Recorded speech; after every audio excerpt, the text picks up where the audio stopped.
Assalamualaikum warahmatullahi wabarakatuh. Alhamdulillahilladzi arsala rasulahu bil huda wa dinil haq liyudhhirahu 'alad dini kullih wa kafa billahi syahida. Asyhadu an la ilaha illallah wahdahu la syarikalah wa asyhadu anna Muhammadan abduhu wa rasuluh. Allahumma salli ala Muhammad wa ala ali wa sahbihi ajma'in.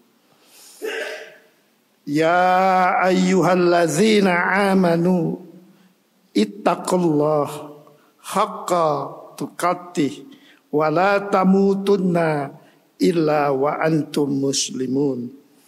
Qala Allah Ta'ala fil kitabihil karim. A'udzu billahi minasy syaithanir rajim. Bismillahirrahmanirrahim. Wa idza qala rabbuka lil malaikati inni ja'ilun fil ard khalifah. Qalu taj'alu fina may yusidu fiha wa yushfikud dima wa nahnu musabbihu bihamdika wa nuqaddishu la qala inna a'lamu ma la ta'lamun. Yang artinya kurang lebih adalah, ingatlah ketika Tuhanmu berfirman kepada para malaikat, Aku hendak menjadikan khalifah di bumi. Mereka berkata, apakah engkau hendak menjadikan orang yang merusak dan menumpahkan darah di sana, sedangkan kami bertasbih memujimu dan mensucikan namamu? Dia berfirman, sungguh aku mengetahui apa yang tidak engkau ketahui. Hadirin sidang Jumat rahimatullah. Puji syukur kita panjatkan kehadirat Allah atas segala rahmat dan ridhonya, sehingga kita semua berada dalam keadaan sehat walafiat, sehingga bisa menunaikan ibadah sholat Jumat di masjid yang kita cintai ini. Mudah-mudahan Allah senantiasa melimpahkan berkah, rahmat karunia dan nikmat yang tiada pernah putus kepada kita semua. Selawat dan salam semoga senantiasa tercurah kepada junjungan kita Rasulullah sallallahu alaihi wasallam, dan semoga di hari akhir nanti kita termasuk umat yang mendapat syafaat darinya. Dari mimbar ini perkenankan khatib berwasiat khususnya kepada diri khatib sendiri dan juga kepada kita semuanya. Marilah kita dengan segenap daya dan tenaga senantiasa berusaha meningkatkan keimanan dan ketakwaan kita kepada Allah, yakni dengan melaksanakan semua kewajiban dan menjauhi diri dari semua yang dilarangnya.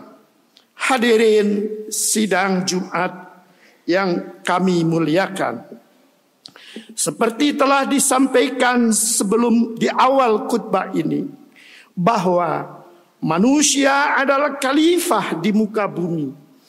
Khalifah fil ard mempunyai tugas dan tanggung jawab untuk menjaga, merawat, dan melakukan tindakan-tindakan untuk sustainability dari alam semesta beserta isinya. Pertanyaannya adalah, manusia seperti apakah yang mampu atau yang mungkin bisa untuk menjadi khalifatul fil ard? Dalam surat Al-Mujadilah ayat 11, yang artinya kurang lebih Wahai orang-orang yang beriman, apabila dikatakan kepadamu, berilah kelapangan di dalam majelis-majelis, lapangkanlah, niscaya Allah akan memberi kelapangan untukmu. Apabila dikatakan berdirilah, maka hendaknya engkau berdiri. Allah niscaya akan mengangkat orang-orang yang beriman di antaramu dan orang-orang yang diberi ilmu pengetahuan beberapa derajat. Allah Maha teliti terhadap apa yang kamu kerjakan. Dalam surat ini Allah akan meninggikan manusia yang beriman dan berilmu pengetahuan. Bagaimana pentingnya kita menuntut ilmu dan bagaimana pentingnya kita harus mempunyai ilmu, saya kira bertebaran di beberapa ayat Al-Quran. Salah satunya tertulis di dalam surat At-Taubah ayat 122 yang kurang lebih artinya, tidak sepatutnya orang-orang mukmin pergi semuanya ke medan perang. Mengapa sebagian dari setiap golongan di antara mereka tidak tinggal bersama Rasulullah untuk memperdalam pengetahuan agama mereka dan memberi peringatan kepada kaumnya apabila mereka telah kembali, agar mereka menjaga dirinya. Jadi dari sini, walaupun di dalam kondisi perang, di dalam kondisi yang memerlukan tentara yang banyak, tetap saja harus ada yang tinggal. Jadi Al-Quran mengatakan ada yang tinggal untuk memperdalam ilmu pengetahuan. Jadi kembali Allah meminta kita, ada yang tinggal untuk menuntut ilmu. Apalagi kalau kemudian misalnya tidak di dalam situasi perang. Jadi jelas menuntut ilmu dan kita mempunyai ilmu yang tinggi dan luas, itu adalah bagian daripada kewajiban kita. Sidang Jumat yang dirahmati Allah, saat ini ilmu pengetahuan dan teknologi berkembang sangat pesat. Perkembangan teknologi sekarang sedikit demi sedikit meninggalkan nilai-nilai kemanusiaan. Seiring dengan kemajuan teknologi saat ini, banyak tumbuh keprihatinan mengenai nilai-nilai kemanusiaan. Teknologi berkembang seiring dengan deret hitung atau eksponensial. Sedangkan etika atau nilai-nilai kemanusiaan tumbuh landai seiring dengan deret ukur. Sehingga semakin hari selalu terjadi gap yang lebih besar antara teknologi dengan nilai-nilai kemanusiaan. Kecemasan mengenai perkembangan nilai kemanusiaan mulai disuarakan. Pada tahun 2017 dalam wisuda di MIT, seorang CEO dari Apple mengatakan, I am not worried about artificial intelligence giving computers the ability like humans. I am more concerned about people thinking like computers without values or compassion, without concern for more consequence. That is why we need you to help us guard against. Because if science is searched in the darkness,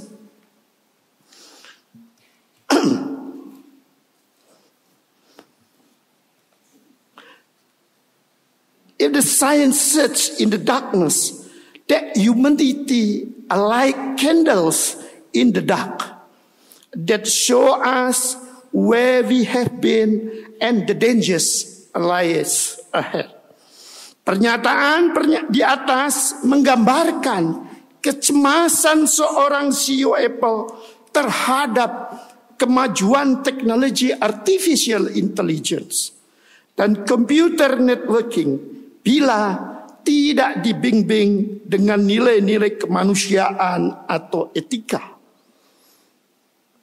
Kita tahu sekarang kadang-kadang kita lebih percaya kepada komputer dibanding kepada diri kita sendiri. Kalau kita lebih percaya terhadap komputer, itu sama dengan pada saat Nabi Ibrahim, di zaman Nabi Ibrahim banyak orang percaya pada patung-patung itu. Karena komputer adalah bikinan kita. Kalau kita percaya terhadap komputer sepenuhnya, komputer akan menggantikan manusia. Konon katanya. Di awal perang Rusia dengan Ukraina, di Kiev, ibu kota Ukraina, banyak bayi-bayi terlantar. Bayi-bayi tersebut adalah bayi-bayi yang dilahirkan oleh surrogate mothers. Bapak dan ibu dari bayi-bayi di atas tinggal di luar Ukraina. Karena mereka menitip pada wanita-wanita Ukraina untuk mengandung dan melahirkan bayinya.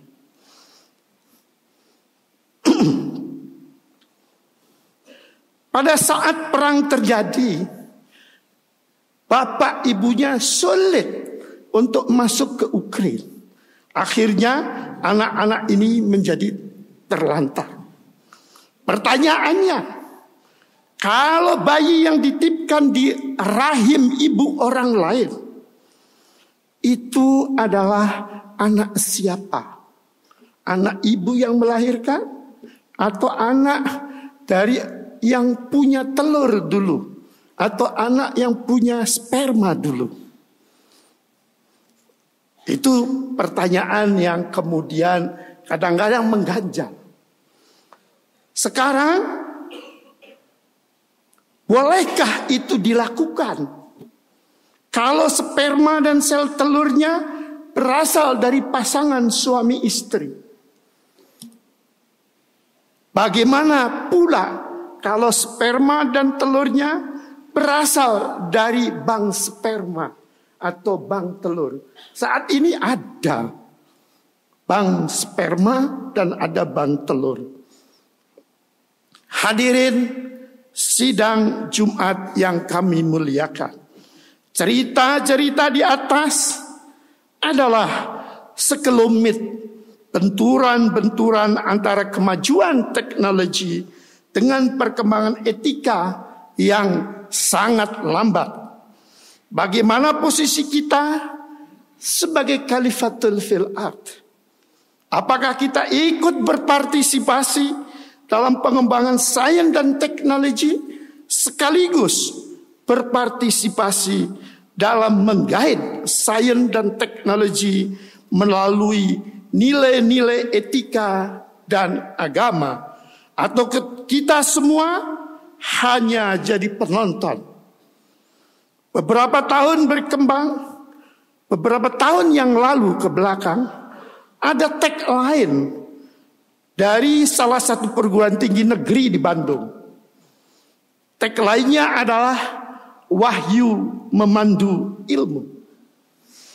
Tetapi seperti disampaikan, ilmu berkembang sangat cepat. Sementara values atau nilai atau pemahaman kita terhadap ayat-ayat suci yang tertulis itu hampir stagnan. Sehingga sulit untuk menjadi guide itu, atau sulit untuk menerapkan tagline seperti yang ada di universitas yang ada di kota Bandung. Hatib kadang merenung, apakah para saintis dan teknolog di lembaga-lembaga pengembang sains dan teknologi perlu menjadi pendakwah semuanya? Atau kiai-kiai atau nyai-nyai yang ada di pesantren-pesantren itu perlu jadi saintis atau teknolog, pengembang teknologi? Atau mestinya juga ada institusi-institusi seperti masjid kampus atau lembaga-lembaga lainnya yang merintis pengembangan nilai-nilai dan etika untuk pengembangan sains dan teknologi, sehingga teknologi dapat menjadi kebaikan untuk kita bersama. Barakallahu li wa lakum.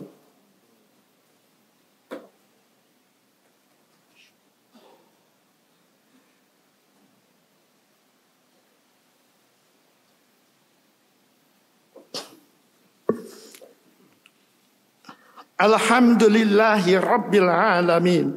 Wassalatu wassalamu ala ashrafil anbiya wal mursalin.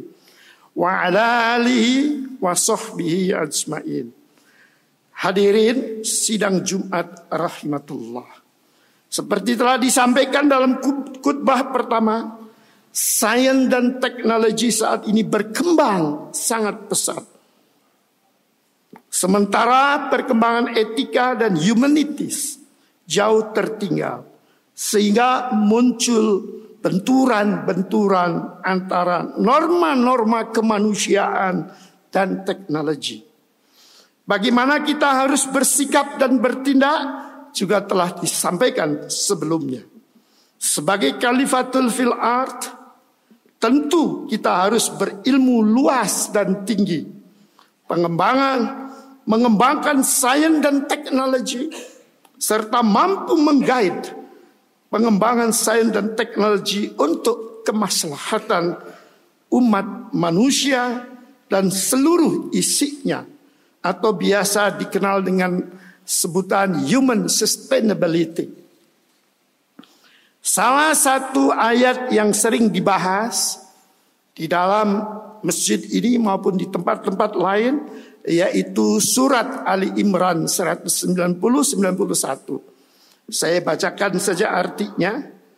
Sesungguhnya dalam penciptaan langit dan bumi dan silih bergantinya malam dan siang, terdapat tanda-tanda bagi orang-orang yang berakal, ulil albab, yaitu orang-orang yang mengingat Allah sambil berdiri atau duduk atau dalam keadaan berbaring, dan mereka memikirkan tentang penciptaan langit dan bumi, seraya berkata, ya Tuhan kami, tiadalah Engkau menciptakan ini dengan sia-sia, maha suci Engkau, maka peliharalah kami dari siksa neraka. Jadi tanggung jawab kita sebagai khalifatul fil ard, pertama, kita diminta untuk menjadi ulil albab,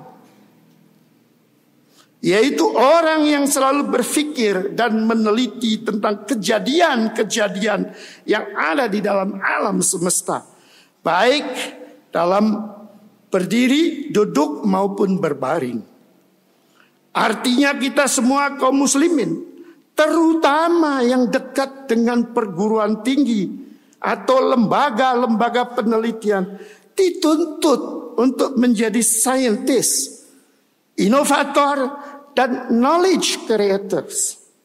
Di samping itu seorang ulil albab pada akhirnya mempunyai kesadaran yang sama dan mengatakan semua ini Engkau ciptakan tidak sia-sia. Amanah kedua dari khalifatul fil ard adalah untuk mengembangkan tata nilai kemanusiaan atau etika yang memandu perkembangan sains dan teknologi ke depan, sehingga tercipta kehidupan masyarakat yang harmonis. Hatib percaya kita semua mampu memberikan andil untuk memberikan rahmat bagi alam semesta, karena kita adalah umat terbaik yang pernah dilahirkan. Seperti firman Allah dalam surat Ali Imran 110. Kuntum khaira ummah ukhrijat linnas ta'muruna bil ma'ruf wa tanhauna 'anil munkar wa tu'minuna billah. Kamu adalah umat terbaik yang dilahirkan untuk manusia, menyuruh yang ma'ruf dan mencegah dari yang munkar, dan berimanlah kepada Allah. Hadirin sidang Jumat yang berbahagia, marilah kita tutup khutbah Jumat ini dengan menundukkan hati kita dan memanjatkan doa kehadirat Allah. Allahumma gfir lil muslimina wal muslimat wal mu'minina wal mu'minat al ahya'i minhum wal amwat bi rahmatika ya arhamar rahimin. Ya Allah, ampunilah seluruh kaum muslimin dan muslimat, kaum mukminin dan mukminat, baik yang masih hidup maupun yang sudah meninggal. Dengan rahmat-Mu ya Allah, Tuhan yang Maha Pengasih.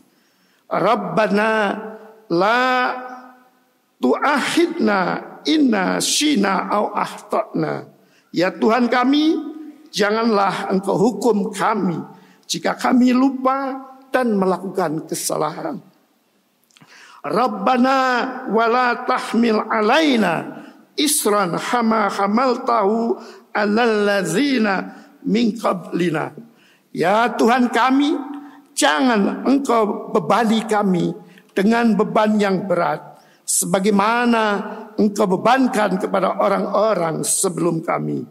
Rabbana wala tuhamilna ma la quwwata lana bih. Ya Tuhan kami, janganlah Engkau pikulkan kepada kami apa yang tidak sanggup kami memikulnya. Wa'fu anna waghfir lana warhamna anta maulana fansurna 'alal qaumil kafirin.